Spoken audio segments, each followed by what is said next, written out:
ನಮಸ್ಕಾರ, ನಾನು ಪವಿತ್ರ ಭಾಗವತ್. ಮಿಸೆಸ್ ಭಾಗವತ್ ಚಾನೆಲ್ಗೆ ನಿಮ್ಮೆಲ್ರಿಗೂ ಪ್ರೀತಿಯ ಸ್ವಾಗತ. ಇವತ್ತಿನ ವಿಡಿಯೋದಲ್ಲಿ ಹೊರಗಡೆ ಸಿಗೋದಕ್ಕಿಂತ ರುಚಿಕರವಾಗಿ ಮನೆಯಲ್ಲಿಯೇ ಮಸಾಲೆ ಪುರಿಯನ್ನ ಯಾವ ರೀತಿಯಾಗಿ ಮಾಡೋದಂತ ತೋರಿಸ್ತಾ ಇದ್ದೇನೆ. ತುಂಬಾ ಅಂದ್ರೆ ತುಂಬಾನೇ ರುಚಿಕರವಾಗಿರ್ತದೆ. ಹೊರಗಡೆ ಎಲ್ಲ ತಿನ್ನೋದಕ್ಕಿಂತ ಈ ರೀತಿಯಾಗಿ ಮನೆಯಲ್ಲೇ ನೀವು ಕೂಡ ಮಾಡ್ಕೊಂಡು ತಿನ್ಬಹುದು. ವಿಡಿಯೋವನ್ನ ಸಂಪೂರ್ಣವಾಗಿ ನೋಡ್ಕೊಳ್ಳಿ, ನೀವು ಕೂಡ ಮನೆಯಲ್ಲಿ ಟ್ರೈ ಮಾಡ್ಬೋದು. ಮೊದಲಿಗೆ ನಾನಿಲ್ಲಿ ನೆನೆಸಿಟ್ಟಿರುವಂತಹ ಬಟಾಣಿ ಕಾಳನ್ನ ಹಾಕೊಳ್ತಾ ಇದ್ದೇನೆ.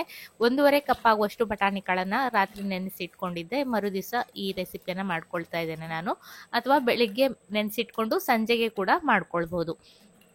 ನಂತರ 1 ಆಲೂಗಡ್ಡೆಯ ಸಿಪ್ಪೆಯನ್ನು ತೆಗೆದು ಬಟಾಣಿಯ ಜೊತೆಗೆ ಹಾಕಿದ್ದೇನೆ. ಅಗತ್ಯ ಇರುವಷ್ಟು ನೀರನ್ನ ಹಾಕಿ ಇದನ್ನ ಬೇಯಿಸ್ಕೊಳ್ತೇನೆ. ಒಂದು 4 ರಿಂದ 5 ವಿಸಿಲನ್ನ ಹಾಕಿಸ್ಕೊಳ್ಬೇಕಾಗ್ತದೆ. ಬಟಾಣಿ ಕಾಳು ಮೆತ್ತಗಾಗುವ ತನಕ ಬೇಯಿಸಬೇಕು. ಈಗ ಇದಕ್ಕೆ ಮಸಾಲೆಯನ್ನ ಮಾಡ್ಲಿಕ್ಕೆ ಒಂದು ಪ್ಯಾನ್ ಅನ್ನು ಬಿಸಿಗಿಟ್ಟಿದ್ದೇನೆ. ನಂತರ 1 ಟೇಬಲ್ ಚಮಚ ಆಗುವಷ್ಟು ಎಣ್ಣೆಯನ್ನು ಹಾಕಿದ್ದೇನೆ. 5-6 ಎಸಳು ಬೆಳ್ಳುಳ್ಳಿ, ಕಟ್ ಮಾಡಿರುವಂತಹ ಒಂದು ಚಿಕ್ಕ ಈರುಳ್ಳಿಯನ್ನು ಹಾಕೊಂಡಿದ್ದೇನೆ. ನಂತರ ಮತ್ತೆ ಸ್ವಲ್ಪ ಎಣ್ಣೆಯನ್ನು ಹಾಕೊಂಡು ಇದಕ್ಕೆ ಧನಿಯಾ ಬೀಜವನ್ನ ಹಾಕ್ತಾ ಇದ್ದೇನೆ. 1.5 ಟೇಬಲ್ ಚಮಚ ಆಗುವಷ್ಟು ಧನಿಯಾ ಬೀಜವನ್ನ ಹಾಕ್ತಾ ಇದ್ದೇನೆ. ನಾನಿಲ್ಲಿ ಹೇಳುವ ಅಳತೆಯನ್ನ ಸರಿಯಾಗಿ ಗಮನದಲ್ಲಿ ಇಟ್ಕೊಳ್ಳಿ. ಮಸಾಲೆ ಪುರಿ ಚೆನ್ನಾಗಿ ಬರ್ಬೇಕಂದ್ರೆ ಈ ಮಸಾಲೆ ತುಂಬಾನೇ ಇಂಪಾರ್ಟೆಂಟ್. ನಂತರ 1/4 ಟೀ ಚಮಚ ಆಗುವಷ್ಟು ಸೋಂಪನ್ನ ಹಾಕಿದ್ದೇನೆ. 10-12 ಕಾಳು ಮೆಣಸನ್ನ ಹಾಕೊಂಡಿದ್ದೇನೆ. 1 ಇಂಚ್ ಆಗುವಷ್ಟು ಚಕ್ಕೆ, 1 ಸ್ಟಾರ್ ಅನೀಸ್, 5-6 ಲವಂಗ, 2 ಏಲಕ್ಕಿಯನ್ನ ಹಾಕೊಂಡಿದ್ದೇನೆ. ಹಾಗೆ 1/4 ಟೀ ಚಮಚ ಆಗುವಷ್ಟು ಜೀರಿಗೆಯನ್ನು ಕೂಡ ಹಾಕಿದ್ದೇನೆ. ನಂತರ 1 ಇಂಚ್ ಆಗುವಷ್ಟು ಶುಂಠಿಯನ್ನ ಹಾಕೊಂಡು ಚೆನ್ನಾಗಿ ಹುರ್ಕೊಳ್ತಾ ಇದ್ದೇನೆ. ಎಲ್ಲ ಮಸಾಲೆಗಳು ಚೆನ್ನಾಗಿ ಪರಿಮಳ ಬರುವ ತನಕ ಹುರ್ಕೊಳ್ಬೇಕು. ಈರುಳ್ಳಿ, ಬೆಳ್ಳುಳ್ಳಿ, ಶುಂಠಿ ಎಲ್ಲವೂ ಕೂಡ ಫ್ರೈ ಆಗಬೇಕು. ಹಾಗೆ ಡ್ರೈ ಮಸಾಲೆಗಳು ಕೂಡ ಚೆನ್ನಾಗಿ ಹುರ್ಕೊಳ್ಬೇಕು. ಎಲ್ಲ ಚೆನ್ನಾಗಿ ಪರಿಮಳ ಬರ್ತಾ ಇದೆ. ಉರಿಯನ್ನು ಆಫ್ ಮಾಡಿ ತಣ್ಣಗಾಗ್ಲಿಕ್ಕೆ ಬಿಡ್ತೇನೆ. ಈಗ ಸ್ವೀಟ್ ಚಟ್ನಿಯನ್ನು ಮಾಡಲಿಕ್ಕೆ ಸ್ವಲ್ಪ ನೀರನ್ನ ಇಟ್ಟು ಅದಕ್ಕೆ ಖರ್ಜೂರವನ್ನ ಹಾಕೊಂಡಿದ್ದೇನೆ. ಹಾಗೆ 1 ಟೇಬಲ್ ಚಮಚ ಆಗುವಷ್ಟು ಹುಣಸೆ ಹಣ್ಣನ್ನು ಹಾಕೊಂಡಿದ್ದೇನೆ. ಸ್ವಲ್ಪ ಬೆಲ್ಲವನ್ನು ಕೂಡ ಹಾಕ್ತಾ ಇದ್ದೇನೆ.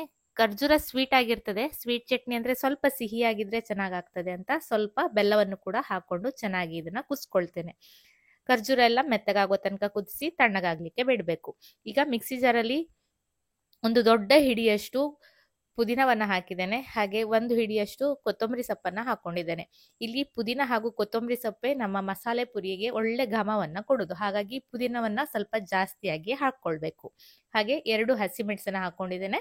ನಂತರ ಹುರಿದಿರುವಂತಹ ಮಸಾಲೆಯನ್ನ ಇದಕ್ಕೆ ಹಾಕೊಳ್ತಾ ಇದ್ದೇನೆ.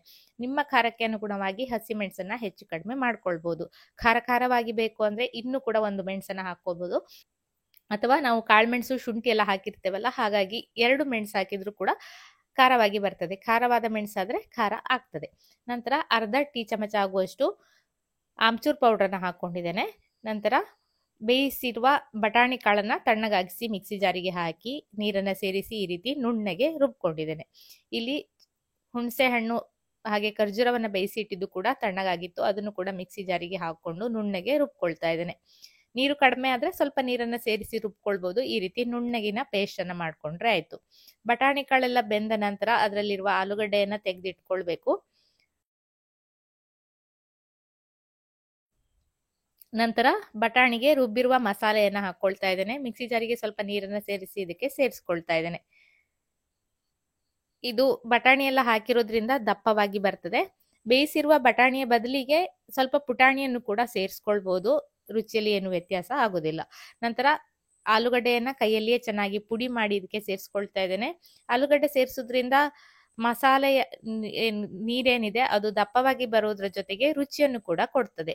ರುಚಿಗೆ ಬೇಕಾಗುವಷ್ಟು ಉಪ್ಪನ್ನ ಹಾಕಿದ್ದೇನೆ. ಹಾಗೆ ಸ್ವಲ್ಪ ಬೆಲ್ಲವನ್ನ ಹಾಕಿದ್ದೇನೆ. 1 ಟೇಬಲ್ ಚಮಚ ಆಗುವಷ್ಟು ಬೆಲ್ಲವನ್ನ ಹಾಕಿದ್ದೇನೆ. ಮಸಾಲ ಪುರಿ ಅಂದ್ರೆ ಖಾರ ಆಗಿರ್ತದೆ ಹೌದು, ಆದ್ರೆ ಅದಕ್ಕೆ ಸ್ವಲ್ಪ ಸಿಹಿ ಬಿದ್ದಾಗ ಅದರ ರುಚಿ ಇನ್ನು ಕೂಡ ಚೆನ್ನಾಗಿ ಬರ್ತದೆ. ಅಗತ್ಯ ಇರುವಷ್ಟು ಉಪ್ಪನ್ನ ಹಾಕೊಂಡು ಚೆನ್ನಾಗಿ ಮಿಕ್ಸ್ ಮಾಡ್ಕೊಳ್ತಾ ಇದ್ದೇನೆ. ಕುದಿ ಬರ್ತಾ ಇದೆ. ಚೆನ್ನಾಗಿ ಕುದಿ ಬಂದ್ರೆ ಮಸಾಲೆ ಪುರಿಗೆ ಬೇಕಾದಂತಹ ಮಸಾಲೆ ರೆಡಿ ಆಯ್ತು. ಈ ರೀತಿ ಕುದಿತಾ ಇರುವಾಗ ಮನೆ ತುಂಬಾ ಅದರ ಘಮ ಹರಡ್ತಾ ಇರ್ತದೆ. ಮನೆ ಮಂದಿಗೆಲ್ಲ ತಿನ್ನುವ ಆಸೆ ಇನ್ನು ಜಾಸ್ತಿ ಆಗ್ತಾ ಇರ್ತದೆ.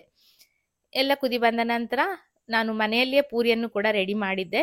ಇದರ ವಿಡಿಯೋವನ್ನ ನೆಕ್ಸ್ಟ್ ನಾನು ಪೋಸ್ಟ್ ಮಾಡ್ತೇನೆ. ತುಂಬಾ ಸುಲಭವಾಗಿ ರುಚಿಕರವಾಗಿ ಮನೆಯಲ್ಲಿ ಪೂರಿಯನ್ನ ಮಾಡ್ಕೊಳ್ಬಹುದು.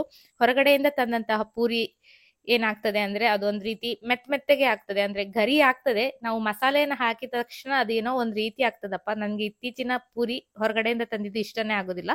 ಹಾಗಾಗಿ ಮನೆಯಲ್ಲಿಯೇ ಪೂರಿಯನ್ನ ರೆಡಿ ಮಾಡಿದ್ದೆ.